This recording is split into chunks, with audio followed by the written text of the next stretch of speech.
Welcome to అకీ 24/7 news bulletin. ముందుగా headlines. Banaganapalle పట్టణం స్త్రీ శిశు సంక్షేమ కార్యాలయం నందు అంగన్వాడీ వర్కర్ల ధర్నా.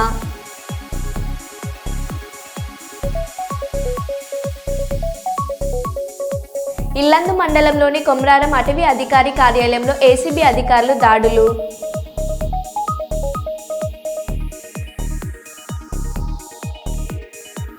ఇసుక అక్రమ రవాణాపై ఉక్కుపాదం. ఇసుక రీచ్లను ఆకస్మిక తనిఖీలు చేసిన ములుగు ఏఎస్పీ.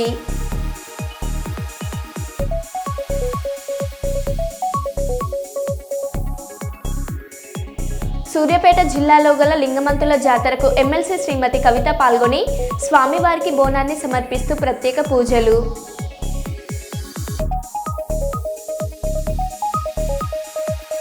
ఇక వివరాల్లోకి వెళ్తే, కాకినాడ రూరల్ నియోజకవర్గం ఎమ్మెల్యే శ్రీ పంతం నానాజీ గారి పిలుపు మేరకు వలసపాకలలో ఈ నెల 27వ తారీఖు ఎమ్మెల్సీ ఎలక్షన్ ఓటు అవగాహన సదస్సు ఏర్పాటు చేయడమైనది. ఈ కార్యక్రమంలో వలసపాకల జనసేన నాయకులు జన సైనికులు పాల్గొనడం జరిగింది.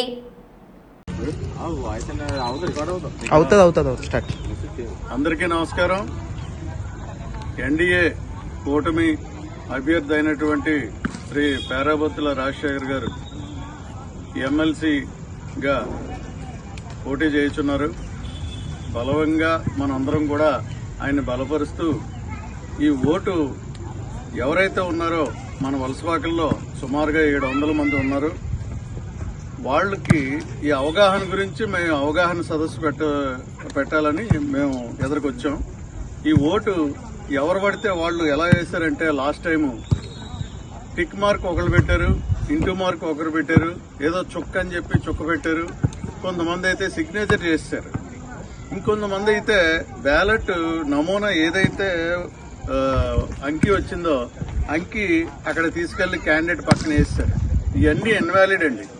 దయచేసి మీ ఓటు ఇలా ఈ గీత ఎలా అయితే ఉన్నదో, ఈ రాజశేఖర్ గారు పేరు దగ్గర నుంచి ఈ ఫోటో దగ్గర నుంచి నిలువు గీత ఇలా ఉన్నదే వ్యాలిడ్ అవుతుందండి. దయచేసి మీరు గమనించవలసిందిగా కోరి ప్రార్థిస్తున్నాం. నెక్స్ట్ ఇలాగే ముందర మనకి ఒక ఎమ్మెల్సీ ఎలక్షన్లో ఒక ఆయనకి ఇలా చేయడం వల్ల 2000 ఓట్లతో ఆయన పరాజయం పొందాడు. 8000 ఓట్ల వరకు ఇన్వాలిడ్ అయిపోయినాయండి. అందరూ కూడా ఓటు చదువుకున్నాం, మనం డిగ్రీ చదివాం, అన్నీ చేసాం, కానీ ఈ ఓటు వేయడం రాక మన ఎమ్మెల్సీ అభ్యర్థి ఓడిపోవడం జరిగింది. సో దయించి అందరూ కూడా ఈ నిలువు గీత ఓన్లీ ఒకటే, మొదటి ప్రాధాన్యత ఓటు మన ఎమ్మెల్సీ రాజశేఖర్ గారు దగ్గర మీరు మొదటి ప్రాధాన్యత ఓటు వేసి ఒకటి అన్నట్టుగా నిలువు గీతగా వేసి ఆయన గెలిపించాల్సిందిగా కోరి ప్రార్థిస్తున్నాం. సూర్యాపేట జిల్లాలో గల లింగమంతుల జాతరకు ఎమ్మెల్సీ శ్రీమతి కవిత పాల్గొని స్వామివారికి బోనాన్ని సమర్పిస్తూ ప్రత్యేక పూజలు నిర్వహించారు. ఎమ్మెల్సీ కవితను బీఆర్ఎస్ పార్టీ వర్గాలు, దేవాలయ బృందం వారు ఆహ్వానం పలికారు. అనంతరం కవిత మాట్లాడుతూ తెలంగాణ ప్రజలకు లింగమంతుల జాతర శుభాకాంక్షలు తెలియజేశారు.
మీరు ఎంత తీసుకోవాలి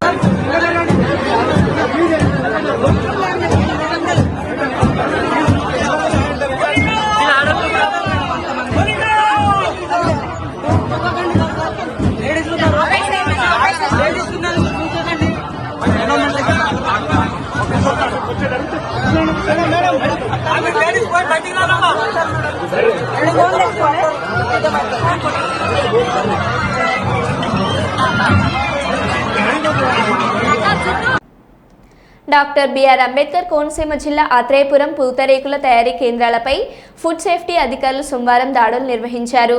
ఈ దాడుల్లో 160 కేజీల నకిలీ నెయ్యిని అధికారులు స్వాధీనం చేసుకున్నారు.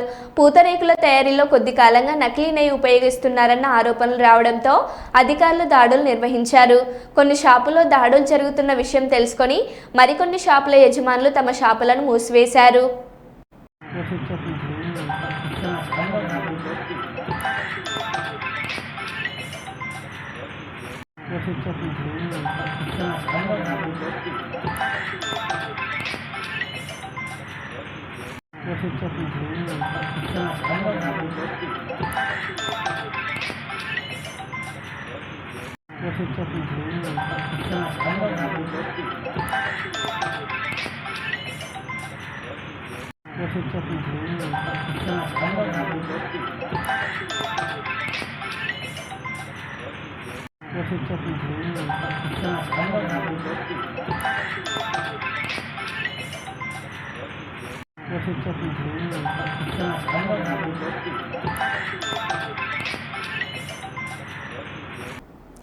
కరీంనగర్, ఆదిలాబాద్, నిజామాబాద్, మెదక్ జిల్లాల పట్టభద్రుల ఎమ్మెల్సీ ఎన్నికల ప్రచారంలో భాగంగా గోదావరిఖని గౌతమ్ నగర్లోని ఆర్ఆర్ గార్డెన్లో ఏర్పాటు చేసిన పట్టభద్రుల ఆత్మీయ సమ్మేళనంలో ఎమ్మెల్సీ అభ్యర్థి నరేందర్ రెడ్డితో కలిసి మంత్రి రామగుండం ఎమ్మెల్యే పాల్గొని మాట్లాడుతూ కరీంనగర్లో ఆల్ఫోర్స్ విద్యా సంస్థలను స్థాపించి విద్యార్థులకు క్వాలిటీ విద్యను అందించి ఎంతో మందిని ఇంజనీర్లుగా, డాక్టర్లుగా, సాఫ్ట్వేర్లుగా తీర్చిదిద్దారని, నేడు రాష్ట్ర వ్యాప్తంగా ఆల్ఫోర్స్ విద్యా సంస్థలను స్థాపించి తక్కువ ఫీజుతో క్వాలిటీ విద్యను అందిస్తూ వస్తున్నారు తెలిపారు. కాంగ్రెస్ ప్రభుత్వం ఎన్నికల్లో ఇచ్చిన హామీ మేరకు 2 లక్షల ఉద్యోగాలను భర్తీ చేసే దిశగా అడుగులు వేస్తుందని, సంవత్సర కాలంలోనే 50,000 పైచిలుకులు ఉద్యోగాలను భర్తీ చేయడం జరిగిందని తెలిపారు. ప్రజాపాలన దిశగా ముందుకు వెళ్తున్న కాంగ్రెస్ ప్రభుత్వానికి ప్రజలంతా అండగా నిలబడాలని, పట్టాభద్రులంతా ఎమ్మెల్సీ ఎన్నికల్లో కాంగ్రెస్ పార్టీ ఎమ్మెల్సీ అభ్యర్థి నరేందర్ రెడ్డిని గెలిపించాలని కోరారు. ఈ ఆత్మీయ సమ్మేళనంలో ప్రభుత్వ విప్ అడ్లూరి లక్ష్మణ్ కుమార్, మాజీ మేయర్ బంగి అనిల్ కుమార్, మాజీ కార్పొరేటర్లు బొంతల రాజేష్, మహంకాళి స్వామి, ముస్తఫా, కాల్వలింగ స్వామి తదితరులు పాల్గొన్నారు.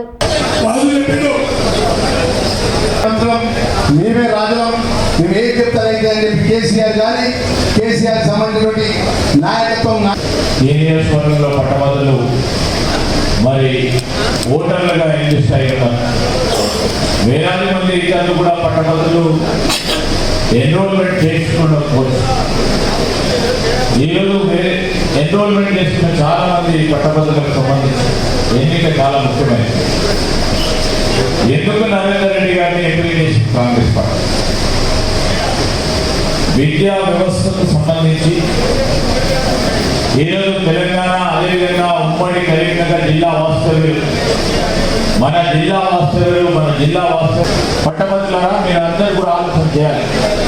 కేవలం సంవత్సరమే, ఒక్క సంవత్సర కాలంలో మరి ఒక పక్కన టీఆర్ఎస్ 10 సంవత్సరాల కాలం, ఇంకో ప్రక్కన బీజేపీ ప్రతి సంవత్సరం 2 కోట్ల మందికి ఉపాధి అవకాశం కల్పిస్తామన్న బీజేపీ ఈరోజు 2 కూడా కలిసి పోరాటం చేస్తూ ఉన్నారు.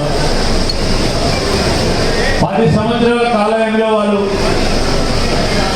ఉద్యోగాలు ఇవ్వకుండా మరి ఎన్నికలు వచ్చినప్పుడు ఉద్యోగాలు ఇస్తామని చెప్పి నైపుణ్యాన్ని పెంచి ప్రైవేట్ ఉద్యోగాలకు కూడా అర్హులుగా నిలబడే ఒక ప్రయత్నం చేస్తాం కూడా డిక్లేర్ చేస్తూ ఈరోజు ప్రతి సంవత్సరం ఫలానా రోజు ఫలానా తేదీ పరీక్షలు జరుగుతాయి. ప్రతి ఒక్క అక్క చెల్లె, ప్రతి ఒక్కరికి హృదయపూర్వక నమస్కారాలు. ఈరోజు చాలా ఆలస్యమైంది. 12:30 శ్రీధరన్న వస్తారు, మీటింగ్ ప్రారంభించాలంటూ ఇలాగే ఉత్సాహంగా ఈరోజు కాంగ్రెస్ పార్టీ చేస్తున్న అభివృద్ధికి మేలు సైతమని శ్రీధరణ ఎప్పుడెప్పుడు వస్తారని ఎదురు చూస్తారని మాట్లాడడం ఆలస్యంగా జరిగింది. అయినా కూడా ఆలస్యమైన మీరందరూ వేచి చూస్తున్నందుకు ధన్యవాదాలు తెలియజేస్తూ ఆలస్యమైన మీ అందరికీ తెలుసు 13 నెలలు అయింది ఈ రాష్ట్రంలో కాంగ్రెస్ పార్టీకి అధికారంలోకి మీరు తీసుకొచ్చినారు. ఇలా మీ ముందు నిలబడి మాట్లాడుతున్న నన్ను ఆశీర్వదించినారు, హక్కున చేసుకున్నారు. ప్రేమ అభిమానంతో రాష్ట్రంలో 4 అత్యధిక మెజార్టీనిచ్చి జిల్లాలో మెజార్టీని ఇచ్చినారు. మరి మెజార్టీ ఇచ్చిన వెంటనే ఈ రాష్ట్రంలో మొదటిగా రామగుండం సీట్ డిక్లేర్ కావడం, ఆ రోజు కేసీఆర్ వచ్చి గోదావరి చెప్పినాడు రామగుండంలో కనుక కాంగ్రెస్ పార్టీ గెలిస్తే రాష్ట్రంలో కాంగ్రెస్ పార్టీ అధికారంలోకి వస్తాయి. అది మీరు నిజం చేశారు. ఈ రాష్ట్రంలో రావణ సూర్యుని రాష్ట్రాన్ని రావణ ఏదైతే ఉందో రావణ సంహారం చేసి రామ రాజ్యాన్ని తీసుకొచ్చిరు, ప్రజాస్వామ్య తెలంగాణ తెచ్చిరు. ఇలా మీరందరూ ఇచ్చిన మాట 6 గ్యారెంటీలతో పాటు ఇలా రైతులకు అండగా నిలిచి పండించిన పంటకు గిట్టుదలతో పాటు ప్రభుత్వం ఏదైనా ఉందంటే ఈ ప్రభుత్వం. ఇవాళ మీ అందరికీ గర్వంగా చెప్తున్నా, శాసనసభ్యుడు కావడం ఒకటైతే ఇవాళ ప్రభుత్వం రావడం, మనందరి సుపరిస్థితులు మన ప్రాంతం మీద పూర్తి అవగాహన ఉంది. అనేక సార్లు శాసనసభ్యుడిగా మంత్రిగా ఈ ప్రాంతంలో ఇవాళ మంత్రిగా ఈ రాష్ట్రంలో ముఖ్యమంత్రి గారికి అతి దగ్గర వ్యక్తిగా ఈ రోజు ఈ జిల్లా నుంచి నన్ను ఆశీర్వదించి తమ్ముడిగా నేనున్నాను. ఎన్నికల్లో మాటిచ్చిన ప్రతి మాటను ఇలా నిజం చేసి చూపిద్దాం. పెద్దపల్లిని స్మార్ట్ జిల్లాగా చేద్దాం. రామగుండానికి చిత్తూరు జిల్లా కుప్పం కొత్తపేట మార్కెట్ కాంప్లెక్స్ వద్ద ఉన్న ఎన్టీఆర్ సుజల వాటర్ ట్యాంక్ చెడిపోవడంతో గత 6 నెలలుగా నిరుపయోగంగా ఉందని తెలుగుదేశం పార్టీ మాజీ మైనార్టీ అధ్యక్షులు అస్లం బాషా తెలిపారు. ఈ సందర్భంగా ఆయన మాట్లాడుతూ కుప్పం కొత్తపేట మార్కెట్ కాంప్లెక్స్ వద్ద ఉన్న ఎన్టీఆర్ సుజల త్రాగునీరు ట్యాంకర్ చెడిపోయిందని, దాని మరమ్మతు చేయాలని మున్సిపల్ అధికారులకు పలుసార్లు విన్నవించుకున్న ఇతరులకు ఎటువంటి చర్యలు తీసుకోకపోవడం చాలా బాధాకరమన్నారు. కొత్తపేట వాసులు త్రాగడానికి నీరు లేకుండా NTR colony boys high school వద్ద నుండి నీరు తీసుకురావాల్సి వస్తుందని తెలిపారు.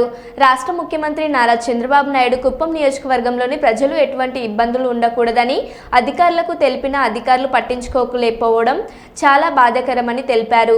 ఎన్టీఆర్ సుజల వాటర్ ట్యాంక్ ని ఇకనైనా మరమ్మతు చేయకపోతే కుప్పం మున్సిపల్ కార్యాలయం ఎదుట నిరసన తెలుపుతామని కుప్పం మండలం మాజీ తెలుగుదేశం పార్టీ మైనార్టీ అధ్యక్షులు అస్లం బాషా తెలిపారు. ఇక్కడ కొత్తపేట ప్రజలు నానా ఇబ్బందులు గురవుతున్నారనేసి ఇక్కడ వాసులు కొత్తపేట వాసులు నన్ను రిపోర్ట్ చేస్తున్నారు. నేను ఇక్కడ వస్తుంటే నన్ను నిలదీశారు. ఆ రోజు ఒక నెల నుంచి కమిషనర్ గారికి నేను ఫోన్ చేసి తెలియజేస్తున్నా, కుప్పం కొత్తపేటలో ఎన్టీఆర్ సుజల వాటర్ 6 నెలల నుంచి రాకపోవడంతో ఇక్కడ ప్రజలు సతమతం అవుతా ఉన్నారనేసి పదే నేను 4-5 సార్లు కమిషనర్ గారు తెలియజేసినా ఇంతవరకు మున్సిపల్ అధికారులు దీనిపైన స్పందించకపోవడం పెద్ద ఘోరమని తెలియజేస్తూ, అదేవిధంగా మా ముఖ్యమంత్రి నారా చంద్రబాబు నాయుడు లాస్ట్ టైం వచ్చినప్పుడు ఆయన చెప్తున్నారు ప్రజలకు ఎటువంటి లోటు లేకుండా చూసుకోండి అనేసి అధికారులకు చెప్పినారు. ఒక పక్క నాయకులు చెప్పినారు. ఎంత చేసినా చంద్రబాబు గారి మాటికైనా విలువ ఇవ్వకపోతే మీరు ఏం చేస్తున్నాను అనేసి అర్థం కావడం నేను తెలియజేస్తున్నాను.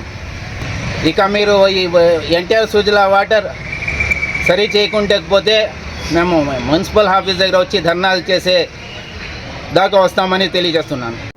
భద్రాద్రి కొత్తగూడెం జిల్లా ఇల్లందు మండలం కొమరారం ఫారెస్ట్ రేంజ్ కార్యాలయంలో ఏసీబీ దాడులు. ఓ వ్యక్తి నుండి 30,000 లంచం తీసుకుంటుండగా ఏసీబీకి చిక్కిన ranger Uday Kiran. Beat officer Nunavath Harilal forest భూమి నుండి గ్రావెల్ తోచుకునేందుకు ఒక వ్యక్తిని 30,000 రూపాయల రిమాండ్ చేయగా ఏసీబీని ఆశ్రయించిన కాంట్రాక్టర్.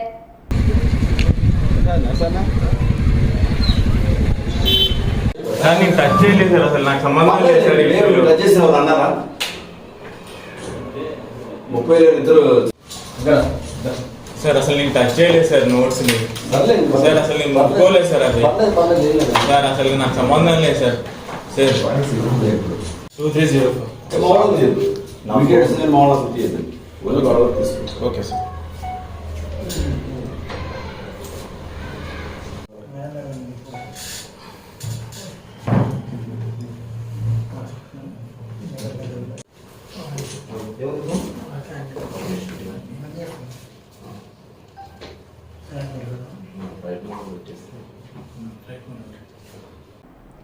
ఆంధ్రప్రదేశ్ రాష్ట్రంలో సూపర్ 6 పథకాలు అమలు చేస్తామని హామీ ఇచ్చి అధికారంలోకి వచ్చాక అమలు చేయకపోవడంతో ఎన్డీఏ కూటమి ప్రభుత్వం సూపర్ స్లాబ్ అయిందని Congress party Kurnool city president Shaik Jilani Basha తెలిపారు. ఈ రోజు కర్నూలు కలెక్టరేట్ కార్యాలయం ఎదుట దాలి బజావో గంట ప్లేట్లు పట్టుకుని నిరసన వ్యక్తం చేశారు. ఈ సందర్భంగా షేక్ జిలానీ బాషా మాట్లాడుతూ మహిళలకు ఉచిత బస్ ప్రయాణం అన్నారు. బడులకు వెళ్లే పిల్లలకు అమ్మకం వందనం అంటూ సూపర్ 6 పథకాలతో అధికారంలోకి వచ్చిన కూటమి ప్రభుత్వం పథకాలు అమలు చేయకపోవడం సిగ్గుచేటని అన్నారు. ఈ కార్యక్రమంలో మాజీ జిల్లా అధ్యక్షులు సుధాకర్ బాబు, ఐఎన్టీసీ జిల్లా అధ్యక్షులు బతకన్న, ఎస్సీ సెల్ అధ్యక్షులు బజారన్న, నియోజకవర్గ ఇన్ఛార్జీలు ఆఫీస్ ఇన్ఛార్జ్ నాయుడు తదితరులు పాల్గొన్నారు. హామీలు ప్రజలకు అమలు కాని హామీలన్నీ అందరికీ ఇచ్చిన తర్వాత ఈరోజు మాట మార్చి ఖజానా ఖాళీ అంటున్నారు. ఇది చాలా తప్పు. ప్రజలను మోసం చేయడం చాలా తప్పు. ప్రజలందరూ మొగ్గబెట్టారు. మీరు హామీలు అమలు కాలేవు, మా దగ్గర ఖజానా లేదన్న విషయం మీకు బాగా తెలుసు. జగన్మోహన్ రెడ్డి గారు ప్రభుత్వాన్ని మీరు చూశారు. జగన్మోహన్ రెడ్డి గారు ఎలా అప్పు చేశారో మీరు చూశారు. ఖజానా ఖాళీ ఉన్న విషయం మీకు బాగా తెలుసు. ఇది సుదీర్ఘ అనుభవం ఉన్న ముఖ్యమంత్రి. ఉమ్మడి రాష్ట్రానికి ముఖ్యమంత్రిగా పనిచేశారు. ఇక్కడ కూడా రాష్ట్రం విడిపోయిన తర్వాత కూడా 5 సంవత్సరాలు ముఖ్యమంత్రిగా పనిచేశారు. మీకు ప్రతిదీ అవగాహన ఉంది. అవగాహన ఉన్న తర్వాత కూడా ఓన్లీ అధికారం కోసమే మీరు ఆలోచించారు. అధికారం వచ్చిన తర్వాత ప్రజలను ఈ రకంగా మోసం చేయడం ఎంతవరకు న్యాయం? రైతు భరోసా అన్నారు. 22 రూపాయలు ఎక్కడ? 22 రూపాయలు రైతుకు పెట్టుబడి సాయం ఇచ్చారా? ప్రతి పిల్లాడికి 15,000 అన్నారు. ఎక్కడ 15,000 ఇస్తున్నారా? మీరు తల్లికి వందనం పేరిట 15,000 రూపాయలు ఇస్తామన్నారా? ఎంతమంది పిల్లలు ఉంటే అంతమందికి ఇస్తున్నారా? మీరు ఒకసారి ఆలోచించండి. 3 సిలిండర్లు ఇస్తామన్నారు సంవత్సరానికి. ఇస్తున్నారా 3 సిలిండర్లు? ఉచిత బస్సు సౌకర్యం అన్నారు. ఇస్తున్నారా ఉచితంగా బస్సు మహిళలకి? మేము ఇంతకుముందు కూడా ఉచిత బస్సు సౌకర్యం ఇవ్వట్లేదని చెప్పి ఒక ప్రోగ్రాం కూడా చేశాము. మీరు ఎందుకు కళ్ళు తెరవట్లేదు? ఇంతవరకు ఎందుకు నిద్రపోతున్నారు? దయచేసి ఇక్కడైనా నిద్ర మేల్కోండి. 18 ఏళ్ళు దాటిన ప్రతి మహిళకు 15,000 రూపాయలు ఇస్తామన్నారే నెలకి. నిరుద్యోగ వృత్తి ఇస్తామన్నారే. ఇవన్నీ ఎక్కడున్నాయి హామీలు? మోసం చేసి కదా మీరు ఓట్లు వేయించుకుంది. మీకు నిజంగా ఓటు బ్యాంక్ ఉందా ఆంధ్రప్రదేశ్లో? ముఖ్యమంత్రి గారు దయచేసి ఆలోచించండి. మీకు ఓటు బ్యాంక్ లేదనే బీజేపీని కలుపుకున్నారు. మీకు ఓటు బ్యాంక్ లేదనే పవన్ కళ్యాణ్ గారు కలుపుకున్నారు. అందరూ కలిసి అధికారం చేపట్టిన తర్వాత ఈరోజు ఇలా మోసం చేయడం ఎంతవరకు న్యాయం? కాంగ్రెస్ తరఫున గట్టిగా డిమాండ్ చేసి అడుగుతున్నాము. ఇలాంటి అమలు కాని హామీలు ఇవ్వడం చాలా తప్పు. ఇంకోసారి ఇలా చేయకండి. ఇకనైనా 9 నెలలు అయిపోయింది. ఇకనైనా హామీలు ఏవైతే ఇచ్చారో ఆ హామీలన్నీ అమలు పరచండి అని కాంగ్రెస్ తరఫున డిమాండ్. కేసీఆర్ కడుపున పుట్టడం నాకు పూర్వజన్మ సుకృతం. తెలంగాణ జాతికి కేసీఆర్ ఒక హీరో. ఉద్యమం కోసం నడుం బిగించిన నాడు మీడియా లేదు, మద్దతు లేదు. ఎన్ని ఇబ్బందులు వచ్చినా ఉద్యమాన్ని నడిపారు. చావు నోట్లో తలపెట్టి తెలంగాణ రాష్ట్రాన్ని సాధించారు కేటీఆర్. సాధారణంగా ఒక బిడ్డకు తన తండ్రి తల్లి అంటే గొప్ప హీరో వర్షిప్ ఉంటుంది. మా నాయన హీరో అనుకుంటారు ఎవరైనా. కానీ కేసీఆర్ గారి కడుపున పుట్టిన బిడ్డగా నిజంగా నా పూర్వజన్మ సుకృతం, నా అదృష్టం. ఎందుకంటే మా నాన్న నా ఒక్కడికే హీరో కాదు. మా నాన్న మొత్తం తెలంగాణ జాతికి హీరో, 4 కోట్ల తెలంగాణ ప్రజలకు హీరో. తెలంగాణకు విముక్తి కల్పించిన ఒక మహానుభావుడు, ఒక కారణ జన్ముడు కడుపున నేను పుట్టడం నా అదృష్టంగా భావిస్తూ ఉన్నా. నిజంగా అప్పుడప్పుడు ఇప్పుడే పెద్దలు చెప్తా ఉంటే కొన్ని సినిమా రీల్ లాగా మనసులో తిరుగుతూ ఉండే. వారు చెప్తున్న కొన్ని మాటలు. కేసీఆర్ గారు ఉద్యమానికి నడుం బిగించినాడు. ఎన్ని ప్రతికూల పరిస్థితులు, ఎన్ని ఇబ్బందికరమైన పరిస్థితులు ఇప్పుడే పెద్దలు మస్సున్నాచారి గారు చెప్పినారు. మీడియా పవర్ లేదు, మనీ పవర్ లేదు, మజిల్ పవర్ లేదు, కుల బలం లేదు. ఉన్నదల్లా ఒక్కటే గుండె బలం, జనబలం. దానితోనే ఆనాడు 25 సంవత్సరాల కిందట పార్టీని పెట్టిన తర్వాత ఎన్ని దెబ్బలు, ఎన్ని అవమానాలు, ఎన్ని రకాల ప్రతికూల ఫలితాలు ఇప్పుడే హరీష్ రావు గారు మేము వివరంగా చెప్పినారు. ఇవన్నీ ఎదుర్కొని ఇంకొకరు బతికి బట్టగట్టాలంటే ఈ రోజున్న రాజకీయాల్లో సామాన్యమైన విషయం కాదు. కానీ తాను తెలంగాణ అనే స్వప్నాన్ని తెలంగాణ ప్రజల తరపున స్వప్నించి ఒక కలగని ఆ తర్వాత 25 సంవత్సరాలుగా ఈ రాష్ట్ర రాజకీయాన్ని శాసించి అల్టిమేట్గా సావు నోట్లో తలబెట్టి తెలంగాణను సాధించిన కారణ జన్ముడు మన నాయకుడు కేసీఆర్ గారు అనడంలో రెండో ఆలోచన ఎవరికి కూడా లేదు. ఇవాళ మనందరి లక్ష్యం ఒకటే కావాలి. కేసీఆర్ గారికి దీవెనలు ఇవ్వడంతో పాటుగా, కేసీఆర్ గారికి మీ ఆశీర్వాదాలు ఇవ్వడంతో పాటుగా మనందరి లక్ష్యం ఒకటే కావాలి. గత 14-15 నెలలుగా రాష్ట్రంలోని ఏ మూలకి పోయినా, ఏ ఊరికి పోయినా, ఏ పట్టణానికి పోయినా, ఏ మనిషిని ఒకసారి ఇట్లా కదిపినా, ఆటో డ్రైవర్ కావచ్చు, రైతన్న కావచ్చు, ఒక తమ్ముడు కావచ్చు, ఒక చెల్లె కావచ్చు, ఒక ఆడబిడ్డ కావచ్చు, ఎవ్వలను కదిపినా ఇవాళ ఒకటే మాట వినబడుతున్నది, మళ్ళీ కేసీఆర్ రావాలి, కేసీఆర్ గారు తిరిగి రాష్ట్ర ముఖ్యమంత్రి కావాలి అనే ఒకటే మాట వినబడతా ఉన్నది. ఇవాళ కేసీఆర్ గారి జన్మదినం సందర్భంగా మనందరం కూడా ఒకటే ప్రతిజ్ఞ తీసుకుందాం. అందరం ఒకటే లక్ష్యంతో రాబోయే 3.5 ఏళ్ళు పనిచేద్దాం. ఒక్క లక్ష్యం, మళ్ళీ తిరిగి ఏ కేసీఆర్ గారి వల్లనైతే ఈ తెలంగాణ సాకారమైందో అదే కేసీఆర్ గారు తిరిగి ముఖ్యమంత్రి కావడమే లక్ష్యంగా అందరం 60 లక్షల మంది గులాబీ దండు ఆయన కుటుంబ సభ్యులందరం కూడా కలిసిమెలిసి రాజమండ్రిలోని దివాన్ చెరువు పండ్ల మార్కెట్ గోడాన్ దగ్ధమైంది. సోమవారం మధ్యాహ్నం గోడాన్లోని అట్టపెట్టెలు అంటుకొని ఆపిల్స్ పెట్టెలు భారీ స్థాయిలో తగలబడ్డాయి. స్థానికులు మంటలను అదుపు చేసే ప్రయత్నం చేస్తున్నారు. మంటల నుంచి దట్టమైన పొగలు వ్యాపిస్తున్నాయి. దీంతో జాతీయ రహదారిపై ప్రయాణించేవారు తీవ్ర భయాందోళనకు గురయ్యారు.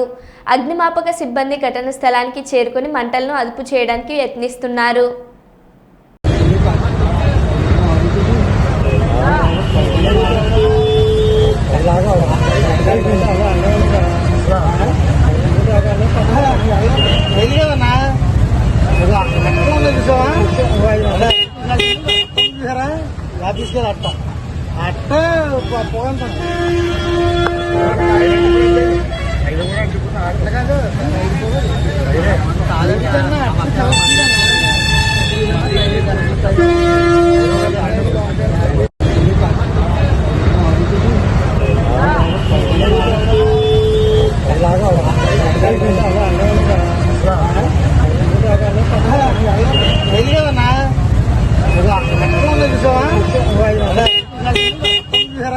అట్ట తీసుకెళ్ళి అట్ట పోగంతా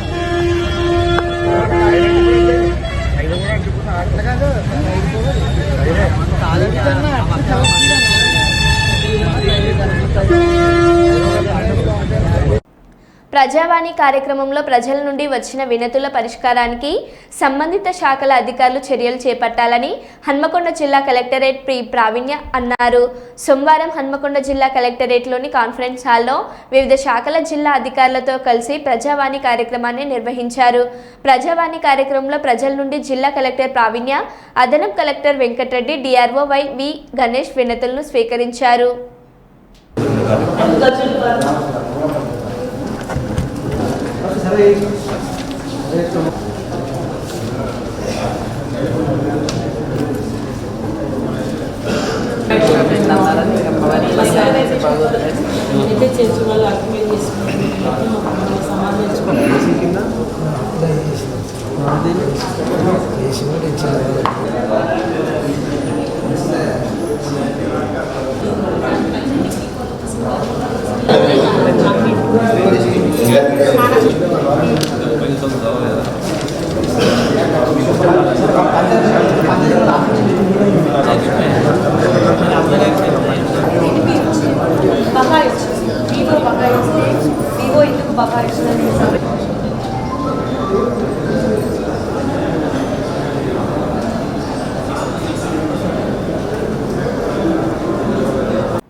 ములుగు జిల్లాలో ఇసుక అక్రమ రవాణాపై ఉక్కుపాదం మోపాలని ఉద్దేశంతో ఇసుక రీచ్లను ఆకస్మిక తనిఖీలు చేసిన ఓఎస్డీ ములుగు ఏఎస్పీ ఏటూరు నగరంలో ఓవర్లోడ్ అక్రమ రవాణాపై పోలీసు నిరంతర నిఘా ఉంటుందని, ఎవరైనా ఇసుక అక్రమ రవాణాలకు పాల్పడితే చట్టపరమైన కఠిన చర్యలు ఉంటాయని, నిబంధనలకు అనుగుణంగా ఇసుక రవాణా జరగాలని ములుగు ఓఎస్డీ మహేష్ గీతే అన్నారు.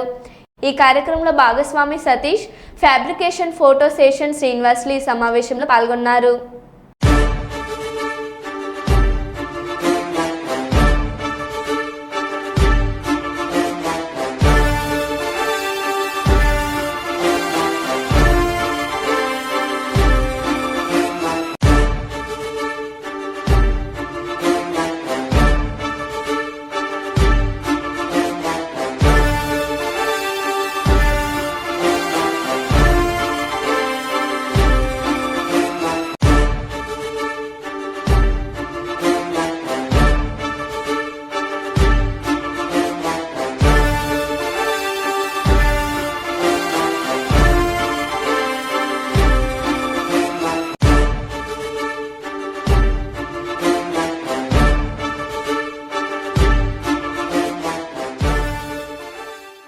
మరో బులెటిన్లో మళ్ళీ కలుద్దాం. Stay tune.